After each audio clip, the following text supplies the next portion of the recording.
오케이, 우리 오늘 말씀 나누기 원하는 것은 데살로니가 후서인데요.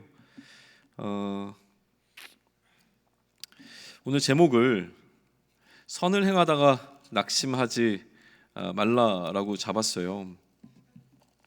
선을 행하다가 낙심하지 말라.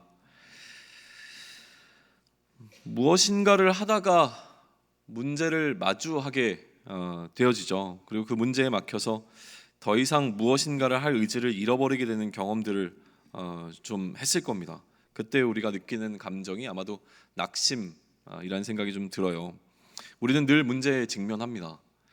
일상적이라고 생각하는 오늘이 사실은 우리가 한 번도 경험해 보지 못한 어떤 새로운 상황에 대한 계속 연속되는 도전이기 때문일 거고요. 또한 일상적일 거라고, 어제와 같은 오늘일 거라고 기대했던 오늘이 어제와는 다르게 진행되는 어떤 변수가 가득한 것이 우리의 삶이기 때문에 우리의 삶은 문제의 연속입니다. 혹은 일상적인 걸 거부하고 어제보다 나은 오늘을 꿈꾸는 우리의 열정이 우리를 해결해야 하는 어떤 문제와 마주하게 이끌기도 하죠. 사람들이 모인 공동체인 교회에도 사실은 한 개인과 같이 늘 문제에 직면합니다. 여럿이 모이면 개인보다도 훨씬 더 많은 문제를 마주하는 것이 너무나 당연한 것 같아요. 특별히 성경에 기록되어 있는 교회들, 우리는 이러한 교회들을 초대교회라고 부르는데요. 초대교회는 이러한 문제들이 훨씬 더 많았을 것 같습니다. 왜냐하면 삶의 배경이 너무나 다른 사람들이 모여 있었어요.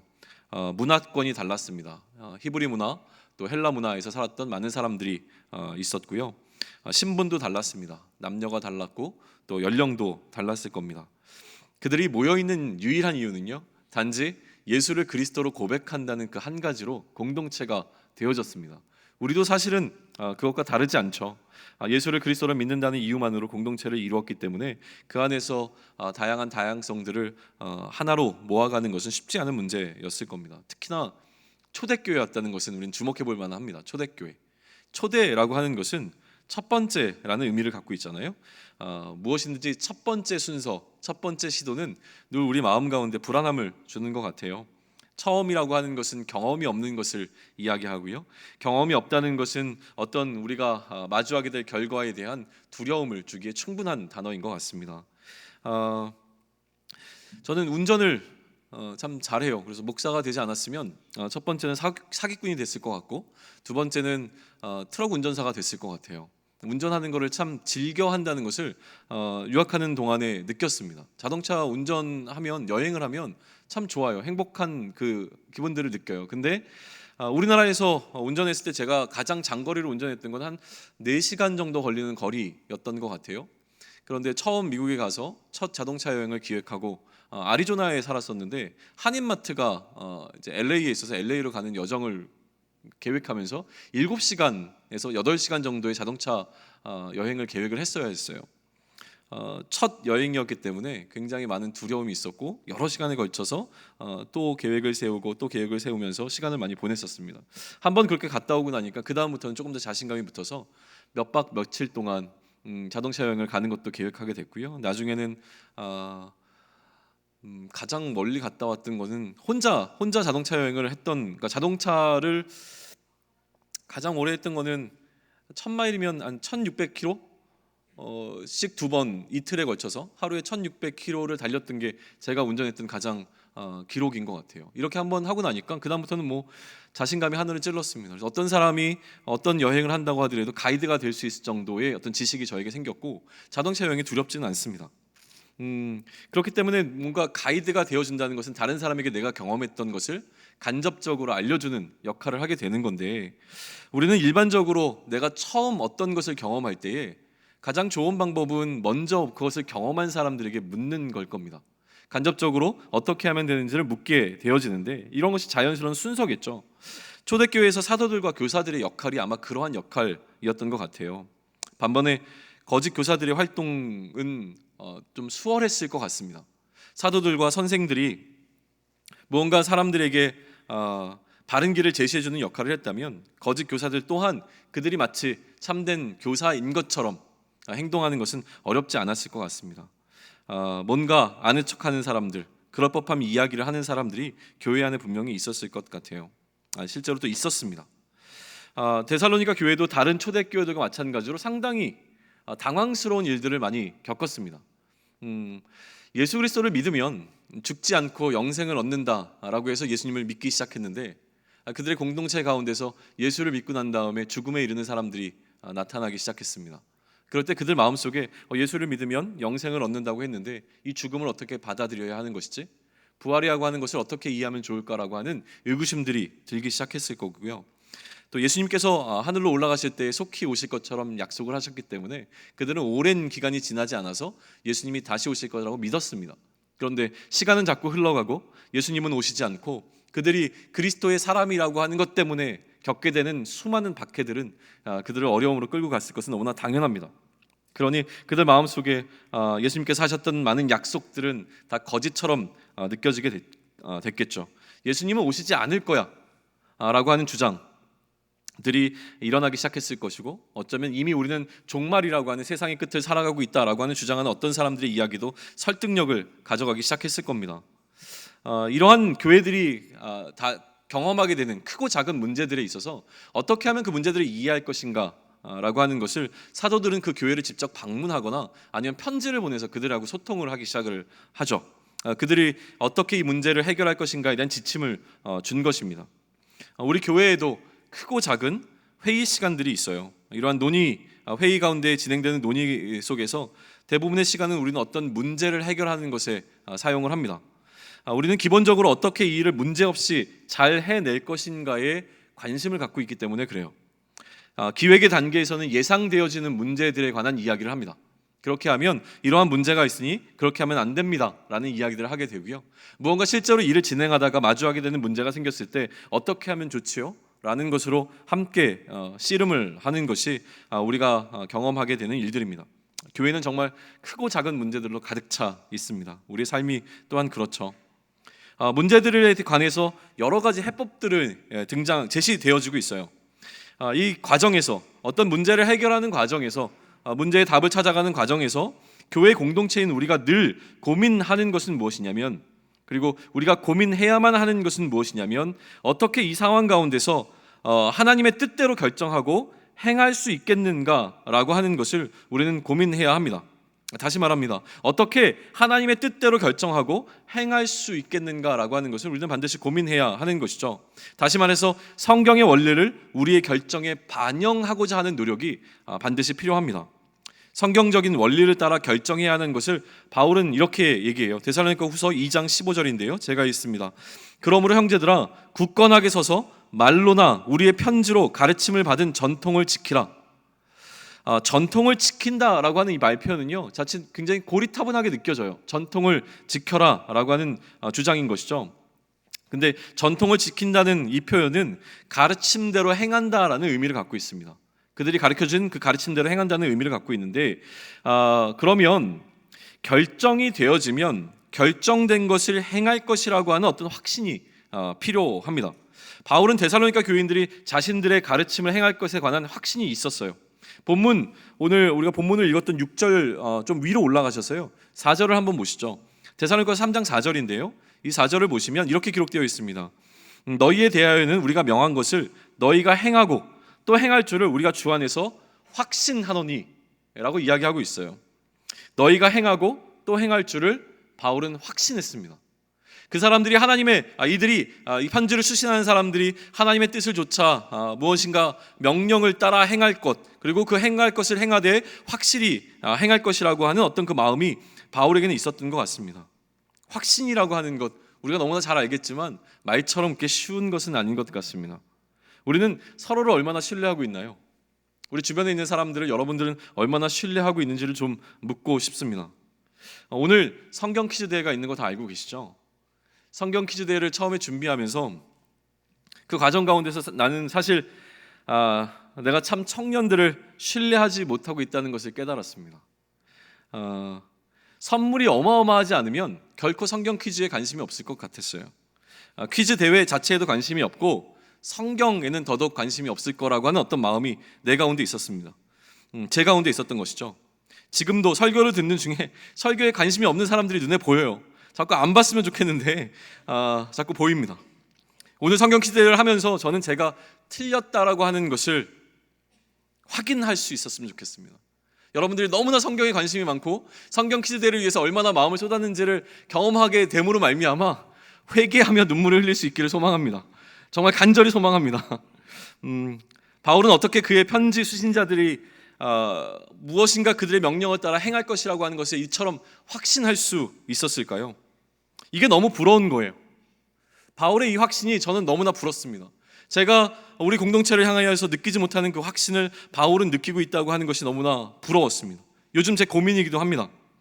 청년 사역을 위해서 정직하게 서로의 마음을 나누고 함께 할 수 있는 사람들이 더 많았으면 좋겠다라고 하는 소망이 있기 때문에 그래요. 그것이 저희 기도의 제목이기도 한데 솔직히 별로 없는 것 같은 어떤 외로움이 문득문득 찾아오기도 합니다.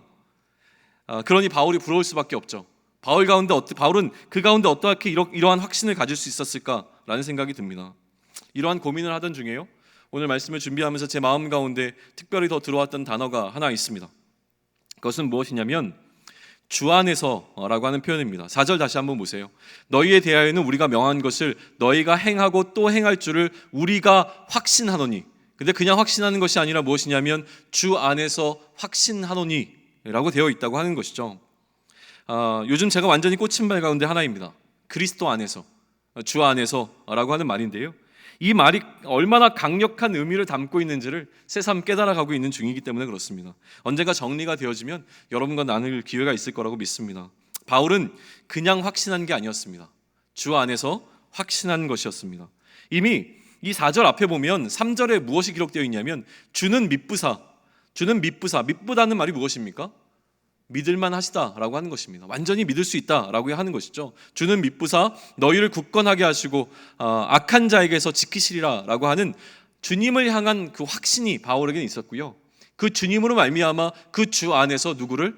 너희들이 행할 것이라고 하는 것을 확신할 수 있다라고 하는 이야기를 하는 겁니다. 다시 말해서 우리가 어떤 사람을 확신한다고 하는 것은, 우리가 그리스도 공동체 안에서 형제된 어떤 사람을 확신한다고 하는 것은 그 사람을 확신한다는 것을 뛰어넘어서 그 사람이 그리스도 안에 거하고 있고 그러므로 말미암아 그리스도를 향한 확신이 그 사람을 향한 확신으로 변화되어지는 것을 경험하는 것입니다.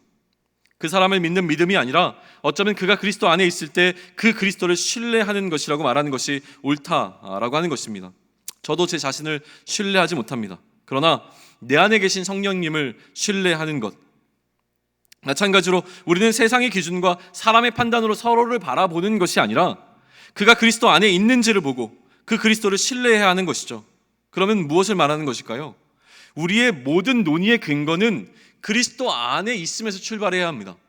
우리가 교회 공동체 안에서 무엇인가를 이야기할 때 그 가장 근본적인 것은 무엇이냐면 우리가 그리스도 안에 함께 하고 있다라고 하는 전제 속에서 출발하지 아니하면 우리가 하는 논의는 아무 의미가 없다라고 하는 것입니다. 그러니 우리가 그리스도 안에 있다는 것은 그리스도를 향한 신앙의 고백이 되어집니다. 그 안에서 영광을 받고 그 안에서 확신하고 그 안에서 권할 수 있게 되어지는 것입니다. 그리스도 안에서라는 표현은요, 그리스도가 가지신 그 능력으로 가능해지는 것을 말합니다. 그리스도가 그러한 능력을 가지신 분임을 인정하는 것을 출발하기 때문에 내가 신뢰하는 것이 남의 사회 태도를 결정한다라고 하는 그 전제 속에서 우리는 다시금 이렇게 고백하게 되는 겁니다. 하나님도 하시지 못하실 거야가 아니라 하나님은 하실 수 있는 분이시고 내가 그 안에 거하기 때문에 그 안에서 내가 능치 못할 일이 없다라는 고백을 하게 되는 것이죠. 하나님께서 하실 것이라고 하는 확실한 신뢰, 하나님께서는 하실 수 있는 능력을 갖고 계신 분이라고 하는 확실한 신뢰가 우리로 하나님을 의지할 수 있게 만드는 것이라는 생각을 하게 되어집니다. 하나님의 뜻을 구하는 어떤 방향성하고요, 또 하나님의 뜻대로 행하려는 의지가 우리라고 불리는, 우리는 누구입니까? 기독 청년들이죠. 청년 그리스도인들인데 우리가 우리 앞에 놓여있는 어떤 문제를 대하는 태도로 작용할 겁니다. 그것이 어떠한 문제이든 그것이 어떠한 것인지 간에 우리는 이 틀에서 벗어나면 안 됩니다. 단순한데 가장 힘든 것이 이것입니다. 무엇입니까? 하나님의 뜻을 구하는 방향성과 하나님의 뜻대로 행하려는 의지 가운데서 우리는 우리 앞에 놓여있는 문제와 마주해야 된다라고 하는 것입니다.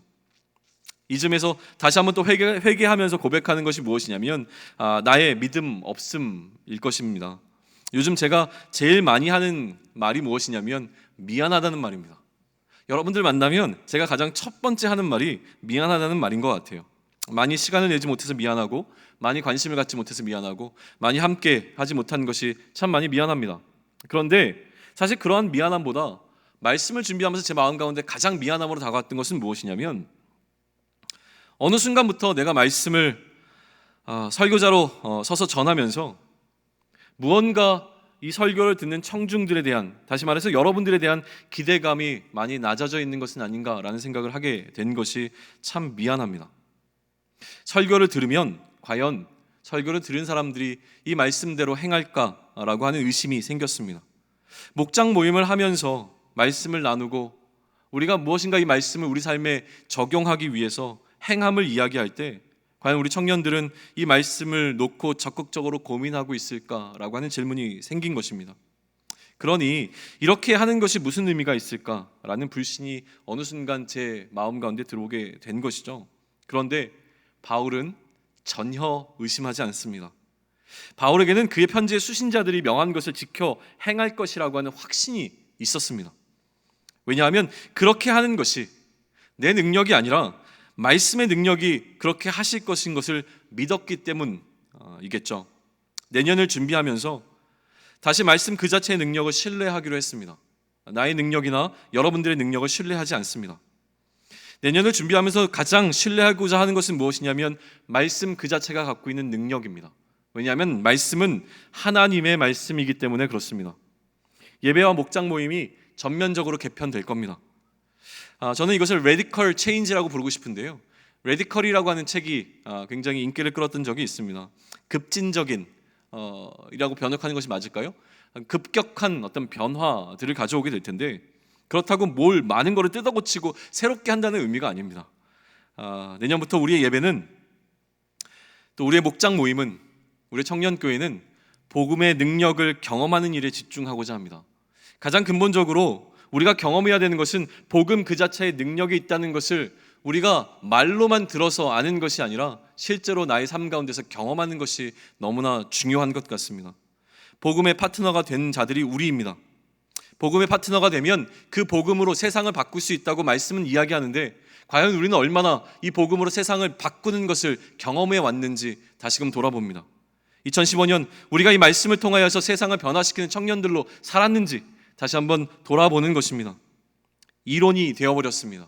이론에서 멈추었습니다. 이론이 실제가 되는 것을 경험해야 합니다. 소수에 미친 몇 사람들이 이 일을 시작할 것이라고 저는 믿습니다.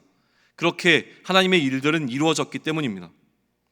그렇다면 바울이 가지고 있었던 이 확신, 복음의 능력이 있다는 것을 믿었던 그 바울의 확신이 이러한 변화들을 가져오고 있는데, 이러한 확신을 가지고 있었던 바울이 어떤 문제를 마주하고 있는 데살로니가 성도들에게 주었던 조언, 그들에게 주었던 명령은 무엇이었는지를 살펴보는 것이 오늘 우리가 대하고 있는 데살로니가 후서라고 하는 서신입니다. 6절을 함께 읽을까요? 6절을 좀 찾으시면 좋겠습니다. 3장 6절입니다. 함께 있습니다. 형제들아, 우리 주 예수 그리스도의 이름으로 너희를 명하노니 게으르게 행하고 우리에게서 받은 전통대로 행하지 아니하는 모든 형제에게서 떠나라. 지금 바울이 그의 동역자된 데살로니가에 있는 성도들에게 전하고 있는 메시지는 무엇입니까? 떠나라는 것입니다. 떠남에는 여러 가지 의미가 있을 거예요. 한 2000년대 초반에 현대카드에서 이러한 광고 카피를 사용했습니다. 열심히 일한 당신, 떠나라. 뭔가 떠난다는 것은 쉼이라고 하는 의미를 갖고 있는 것 같아요. 특별히 요즘에 제가 계속 만나게 됐던 우리 청년 공동체에 속한 어떤 멤버들은 떠날 계획들을 하고 있더라고요. 공동체를 떠난다는 의미가 아니고요, 여행을 떠날 계획들 혹은 유학을 갈 계획들을 갖고 있는 것을 접하게 됐습니다. 누군가는 유럽을 가기를 원하고, 누군가는 미국으로 가려고 계획하고 있고, 누군가는 호주에서 시간을 보내려고 합니다. 또 어떤 사람은 러시아를 준비하고 있고, 어떤 사람은 캄보디아와 또 라오스 선교를 준비하고 있었습니다. 그런데 떠남이라는 것은 이렇게 해외로 나가는 것만을 말하지 않습니다.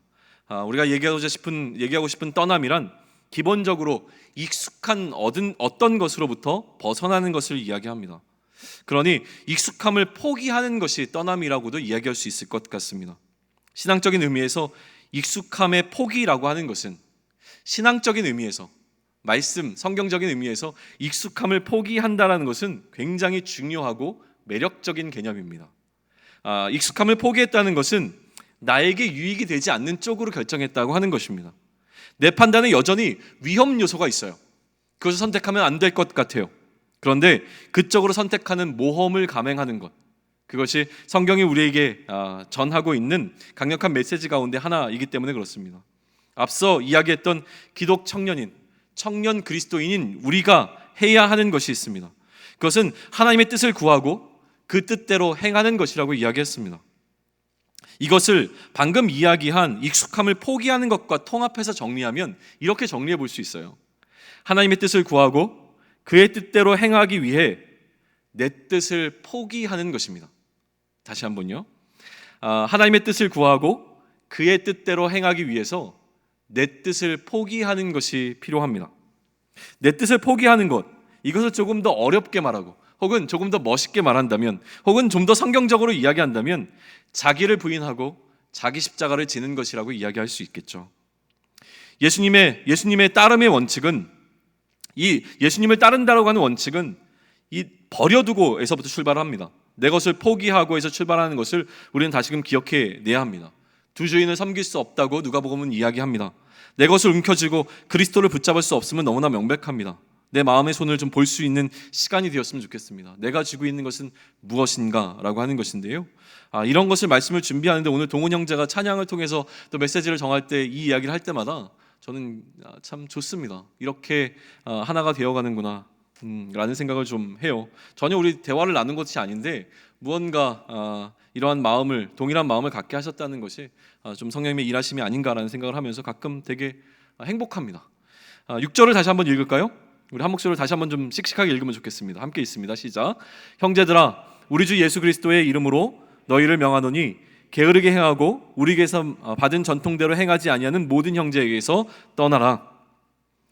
떠나야 하는 대상이 누구입니까? 떠나야 하는 대상이 누구죠? 우리가 분리해야 할 대상이 누구냐는 것이에요. 어디로부터의 분리를 지금 바울은 이야기하고 있는 것인가요? 형제입니다. 형제. 우리는 분리를 이야기할 때 흔히 죄와 악으로부터의 분리를 쉽게 생각을 해냅니다. 그런데 바울은 지금 교회 공동체 안에서 형제된 자들 가운데서 우리 안에서의 어떤 분리를 이야기하고 있어요. 교회 공동체 안에서 일어나는 일입니다. 참 가슴 아픈 일일 수밖에 없습니다. 그러니 바울은 오늘 본문인 15절 마지막에서 이들을 원수와 같이 생각하지 말고 여전히 형제와 같이 권면하라는 이야기를 할 수밖에 없는 것입니다. 교회 안에서 우리는 누군가와 분리되어져야 할 필요성에 관해서 이야기를 합니다. 그것을 이야기하면서 바울은 떠나라라고 명령하고 있는 것이죠. 떠나는 것이 어떤 것인가를 살펴보기 전에 조금 더 우리는 반대의 개념에서 출발하면 좋겠다는 생각이 듭니다. 떠남의 반대의 개념은 무엇이냐면 따름이라고 말할 수 있어요. 떠난다는 것은 따르지 않겠다라고 하는 선언과도 같습니다. 바울은 이 따름을 본받음이라고 표현하고 있는 것이죠. 그러니 따를 것인가 떠날 것인가 라고 하는 문제는 본받을 것인가 본받지 않을 것인가 라고 하는 것을 의미합니다. 그리고 바울은 자신을 본받으라 라고 이야기합니다.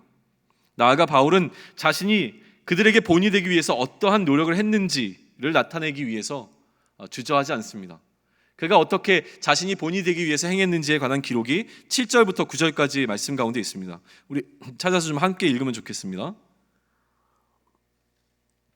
같이 읽을까요?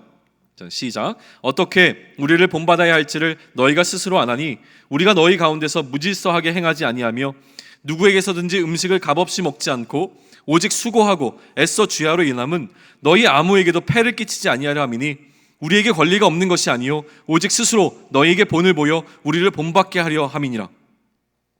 이렇게 본을 보인 것은요, 음식을 공짜로 먹을 수 있는 권리가 그에게 있었지만 그렇게 하지 않고 음식의 값을 지불하기 위하여 별도로 무언가 노동을 일을 함으로 말미암아 다른 사람들에게도 먹기 위하여 일해야 한다는 것을 보여주기 위한, 본을 보이기 위한 방편이었다는 것을 설명하는 것입니다.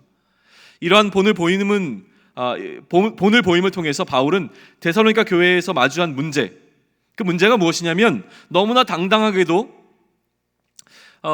일하지 않고 먹는 어떤 사람들을 향하여 자신처럼 일을 통하여서 음식의 값을 지불해야 된다는 것을 전하기 위한 방법이었던 것입니다. 개인적으로 제가 이제 싸워야 되는 싸움도 이것이라고 생각을 합니다. 본이 되는 것이 필요합니다. 보다 여러분에게 당당할 수 있으면 좋겠다는 생각을 좀 합니다. 그렇기 위해서 더 말씀 가운데 제 자신을 처복종하는 것이 필요한 것은 너무나 분명합니다. 또한 저뿐만이 아니라 우리 공동체의 리더가 되는 사람들에게 필요한 것이 바로 이것입니다. 다른 사람들에게 본이 되어지는 것이 필요합니다. 떠나라는 명령에 대한 이제 구체적인 이야기가 좀 등장하는 것이 10절부터의 내용인데요. 편지의 수신자들이 떠나야 할 문제가 어떤 것인지 조금 더 구체적으로 살펴보면 좋겠습니다. 본문 10절과 11절인데요. 제가 대신 읽습니다. 우리가 너희와 함께 있을 때에도 너희에게 명하기를 누구든지 일하기 싫어하거든 먹지도 말게 하라 하였더니, 이것은 무엇이냐면 이전에 바울이 그들에게 명령한 명령입니다. 그리고 그들이 어떻게 순종하였는지를 한번 11절을 통해서 보시죠. 우리가 들은즉 너희 가운데 게으르게 행하여 도무지 일하지 아니하고 일을 만들기만 하는 자들이 있다 하니, 무슨 얘기입니까? 일하면 먹지도 말라라고 얘기했습니다. 그런데 일하지 않고 먹는 자들이 있었습니다. 바울이 명령한 것을 불순종하는 자들이, 지키지 않는 자들이 그들의 공동체 가운데 있었다라고 하는 것이죠. 이것이 바로 문제입니다. 문제는 무엇입니까? 명령이 주어졌는데 명령에 순종하지 아니하는 어떠한 자들이 우리 가운데 있었다라고 하는 것입니다. 일하라는 명령이었고요, 일하지 않는 자들이 있었던 것입니다. 그럼 이 문제를 해결하는 방법이 무엇이었습니까? 바울은 그들로부터 떠나라라고 이야기한 것입니다. 여기서 오해하면 안 되는 것이 있습니다.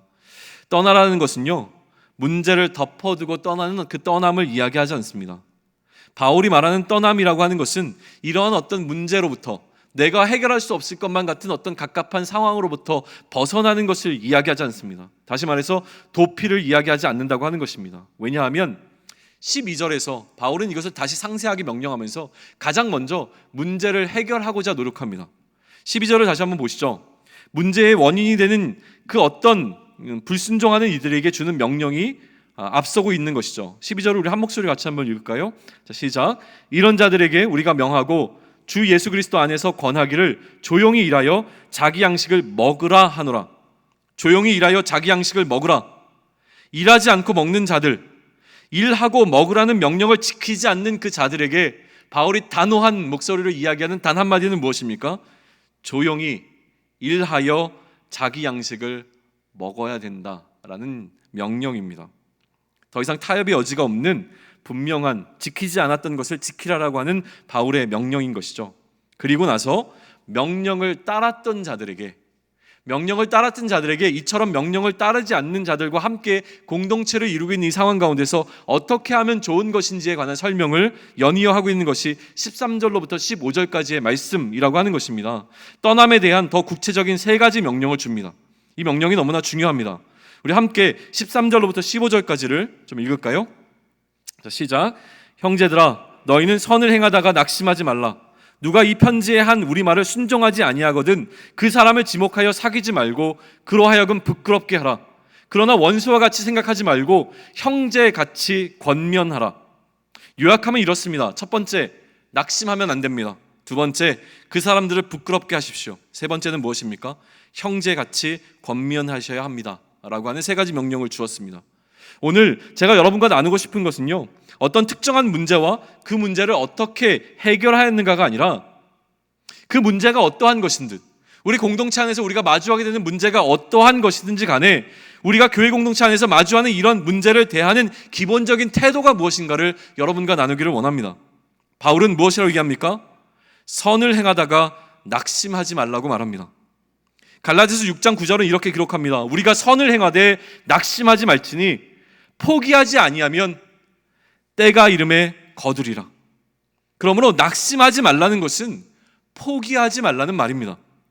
우리가 선을 행하되 낙심하지 말지니 포기하지 아니하면 때가 이름에 거두리라 라고 말하고 있기 때문에 그렇습니다.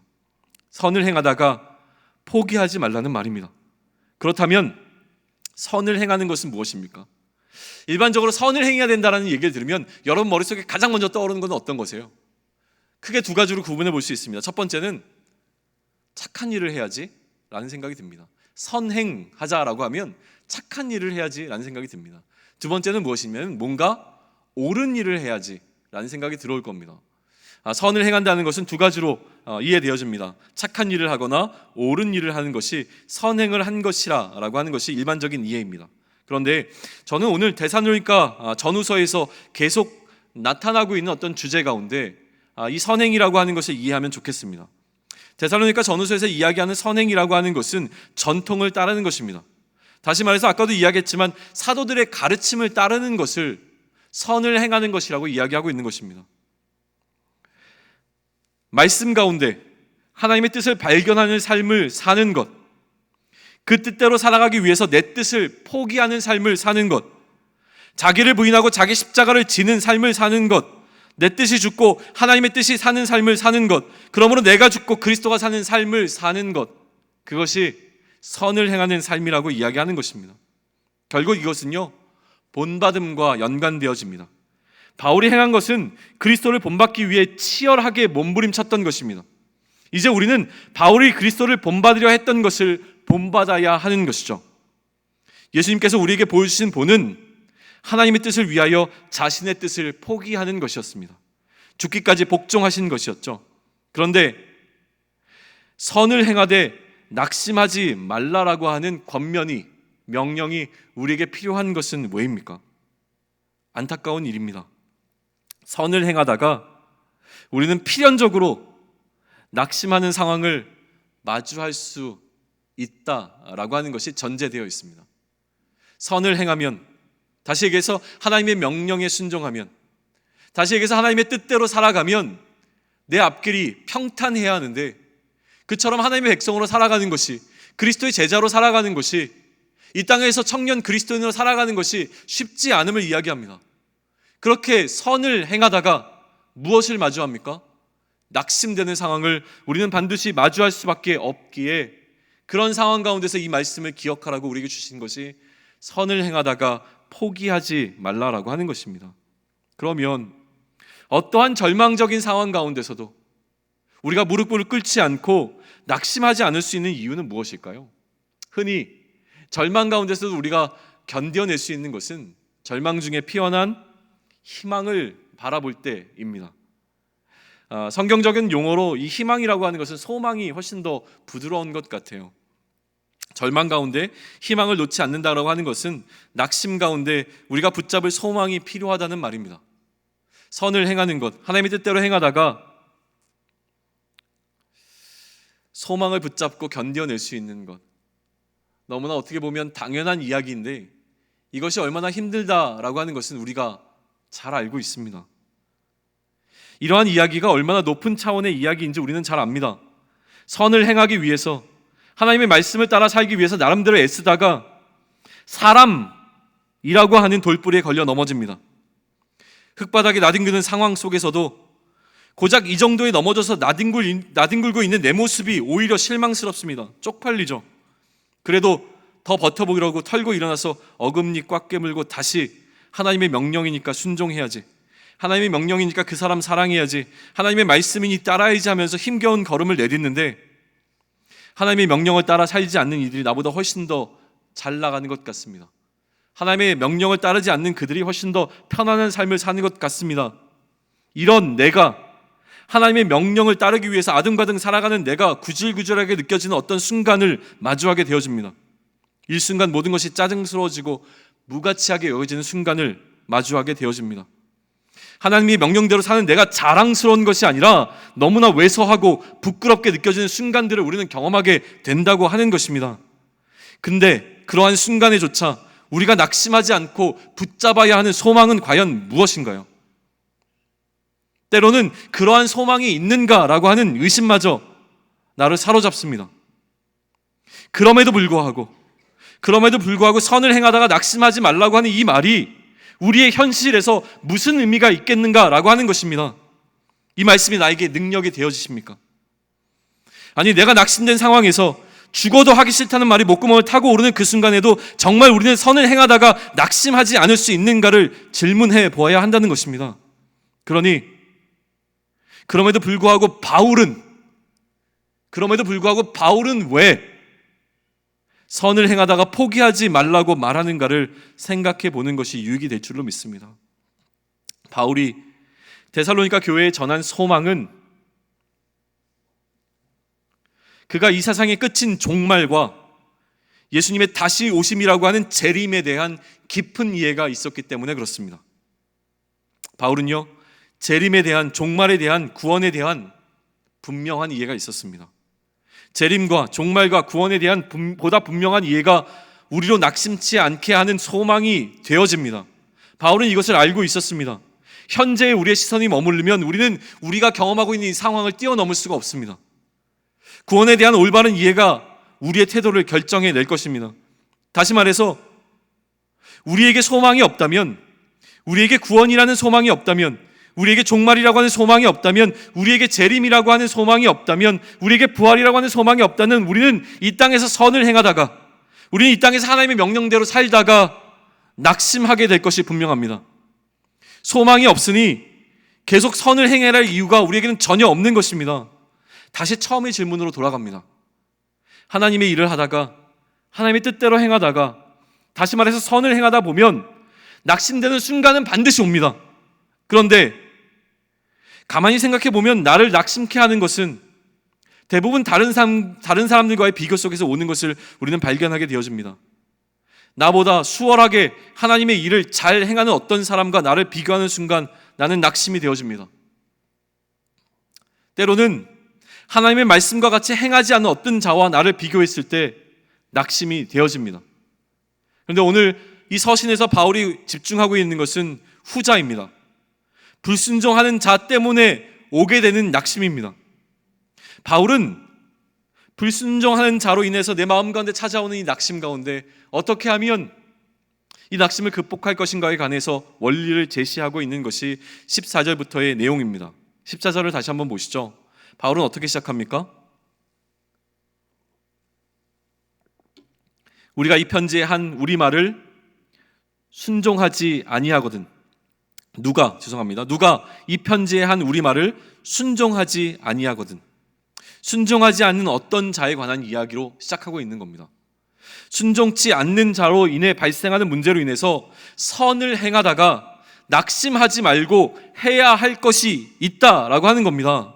여전히 나처럼 하나님의 말씀을 따라 살지 않는 어떤 자들이 우리 공동체 안에 있기 때문에 그 사람들로 인하여서 내 마음 가운데 낙심이 들어와도 우리가 포기하지 말아야 할 이유가 있다라고 하는 것을 이야기합니다. 어떻게 하면 될 것인가 라는 것에 있어서 첫 번째 바울이 이야기하는 것은 사귀지 말라고 이야기합니다. 그 사람을 지목하여 사귀지 말라고 분명하게 선명하게 이야기합니다. 무슨 얘기입니까? 처음부터 얘기했던 떠나라는 말과 동일합니다. 그 사람으로부터 떠나라고 하는 것입니다. 두 번째는 무엇입니까? 그로 하여금 부끄럽게 하라고 합니다. 그를 떠나라고 이야기했습니다. 떠난 다음에 그를 부끄럽게 만들라고 얘기합니다. 그를 조롱하고 비난하는 것을 통해서 그 사람을 부끄럽게 만들라고 하는 이야기로 이해하시면 안 됩니다. 여기서 바울이 얘기하는 부끄럽게 하라고 하는 것은 무엇일까요? 우리는 어떻게 하나님의 말씀에 순종하지 않는 우리 공동체 안에 있는 어떤 사람들로 인하여서 내 마음 가운데 낙심이 들어왔을 때 그 사람들로부터 나를 분리해내고 그리고 난 이후에 그 사람들을 부끄럽게 만들 수 있는 것일까요? 도대체 말씀이 잘 이해되지 않습니다. 지금 나를 낙심하게 하는 이유들이 있습니다.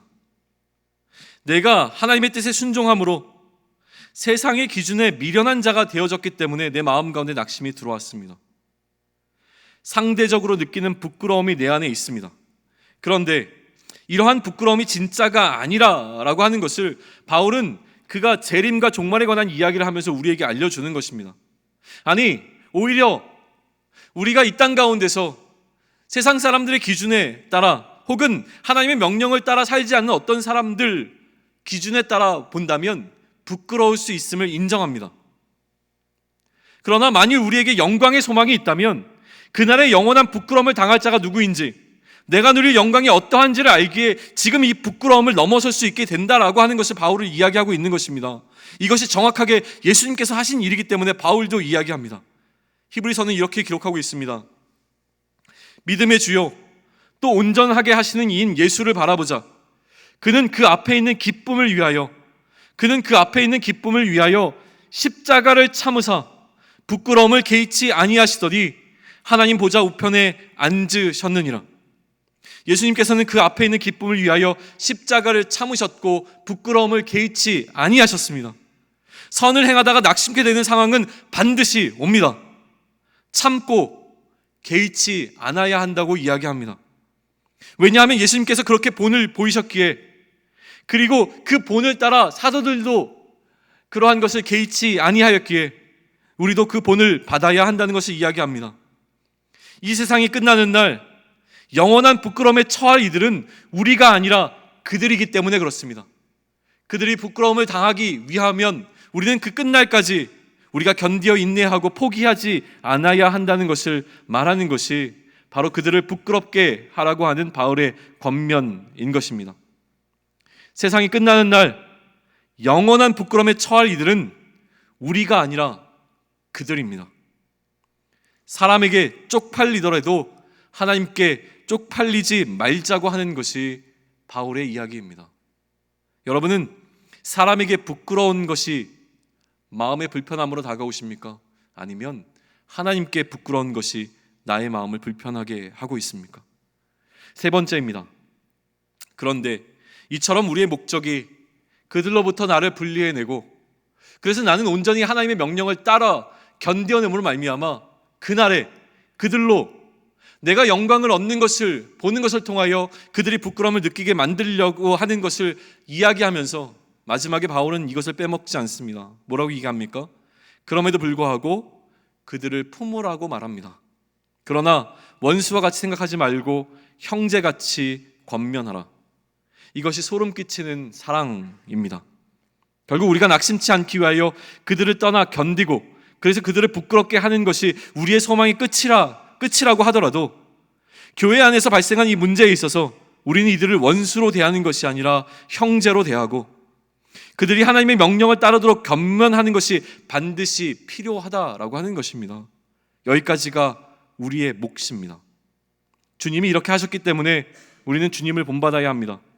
선을 행하다가 낙심할 상황에서 낙심치 아니하셨던 주님, 죽는 순간까지 우리를 원수와 같이 생각하지 아니하시고 우리를 위해 기도하셨던 주님, 그 주님의 죽으심과 부활하심을 기억하는 것, 주님이 당하신 수치와 누리신 영광을 기억하는 것, 주님이 당하신 수치인 죽으심, 십자가와 그가 누리신 영광인 부활을 기억하는 것, 기념하는 것, 그것이 오늘 우리가 성찬에 임하는 우리의 자세입니다.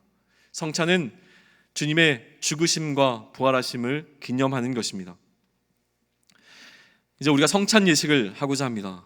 성찬 예식은요, 우리 주 예수 그리스도께서 세우신 예식입니다. 고린도서서 11장에서 바울은 이렇게 기록합니다.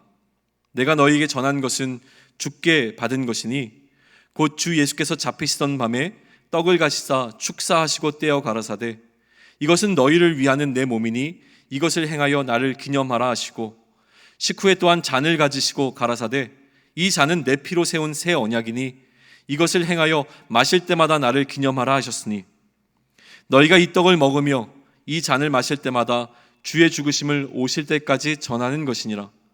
그러므로 누구든지 주의 떡이나 잔을 합당치 않게 먹고 마시는 자는 주의 몸과 피를 범하는 죄가 있느니라.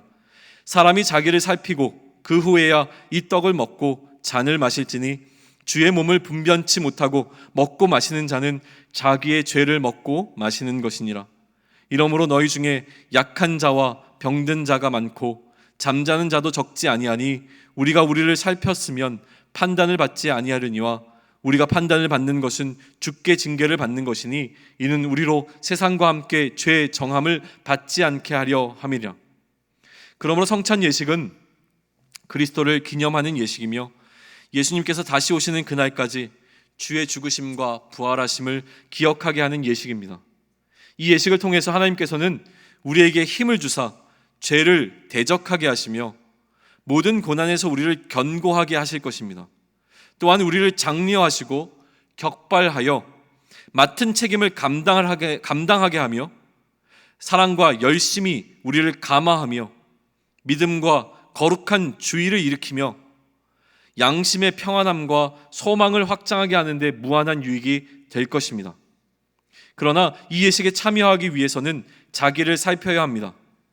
이 예식에 참여할 수 없는 이들은 성령을 거스르는 자와 교리를 모르는 자와 교회를 부끄럽게 하는 자와 무슨 은밀한 중에 짐짓 범죄한 자들입니다. 한편 이 예식에 참여할 수 있는 자들은 죄에 빠져 할 수 없는 형편인 줄로 깨달아 죄사함과 하나님의 허락하심을 얻기 위하여 그리스도의 구속하심을 의뢰하는 자와 복음의 도리를 학습하고 주의 몸을 분별하는 완전한 지식이 있는 자와 저들의 죄를 끊어버리며 거룩하고 경건한 생활을 하고자 작정하는 자들입니다. 이러한 구분을 위해서 교회는 세례를 외적인 기준으로 삼습니다. 세례를 받은 이들은 이 예식에 참여할 수 있습니다. 그러나 세례 교인이 아니라도 이 예식 끝까지 머물러 있으셔야 합니다. 우리 성찬위원들 앞으로 나오시고요.